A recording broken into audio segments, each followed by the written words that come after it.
السلام عليكم. فيديو جديد النهارده. انا عايز اتكلم مع الناس اللي بتقدم على شغل. يمكن عندنا ريكوستات كتيره الفتره دي، وطبعا بنستقبل سيفيز كتيره. مع اختلاف الوظائف معظم السيفيز الناس مش مديها حقها. يمكن في فيديوهات كتيرة عن خطوات عمل سي في، وازاي تستخدم تمبلت او ما تستخدمش تمبلت، انواع الفونتات اللي تستخدمها، الالوان، حاجات كده كتيرة. بس في حاجات اساسية بعض الناس مش مديها حقها. يمكن الموضوع اتهرس، بس يعني وذكر، يعني خلينا نتكلم في الفيديو ده تذكرة للناس.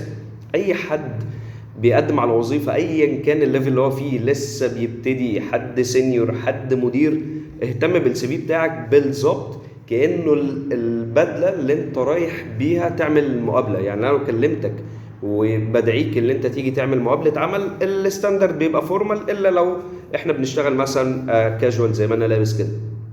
بس انت بتديني انطباع حلو كده لما بشوفك.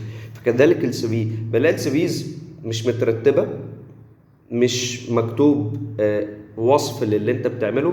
بعض الناس بيكتب لك ان هو شغال في شركة كذا وخلاص، على افتراض ان الشركة معروفة، وبتطلع شركة في اسم مقرر كتير او مشهور، يعني العالمية، في 100 شركة اسمها العالمية. تمام. ببساطة احنا محتاجين نعمل ايه؟ انا السي في ده ما هو الا انطباع بيوفر لي مكالمة عشان تدعوني لمقابلة عمل. فانا عايز اديك الانطباع ده، وتعالى نقعد مع بعض بقى في المقابله.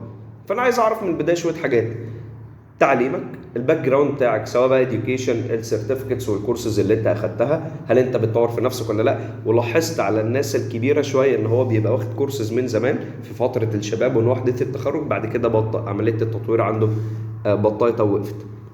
الخبرة بتاعتك طبعا تبقى من الأحدث للأقدم. أنا عايز أعرف أنت بتشتغل إيه دلوقتي، مش أنا لما اتخرجت من 10 سنين تحط لي أول حاجة في وشي. فطبعا نراعي الترتيب، مفيد جدا ومهم جدا، من الأحدث للأقدم. ويفضل لو في شويه اتشيفمنتس او في انجازات انت عملتها في شغلك تبقى ذاكرها. ليه؟ لان كل ده هيديني انطباع اللي انت حد بروفيشنال. جوه اطار السي في يفضل يبقى فورمال، ما يبقاش فيه الوان كتيره، ما يبقاش فيه لوجوز كتيره، بيبقى شكله يدي اللي انت حد بروفيشنال، ازف اللي انت بتبعت بروبوزال او بتبعت ايميل، مش بيبقى فيه حاجات كده كتيره مع بعض. ارجو ان انت تعيد ترتيب السي في بتاعك تاني، او تعيد كتابه السي في بتاعك تاني، ولعل ان الموضوع يكون مفيد ليك. اشوفكم على خير.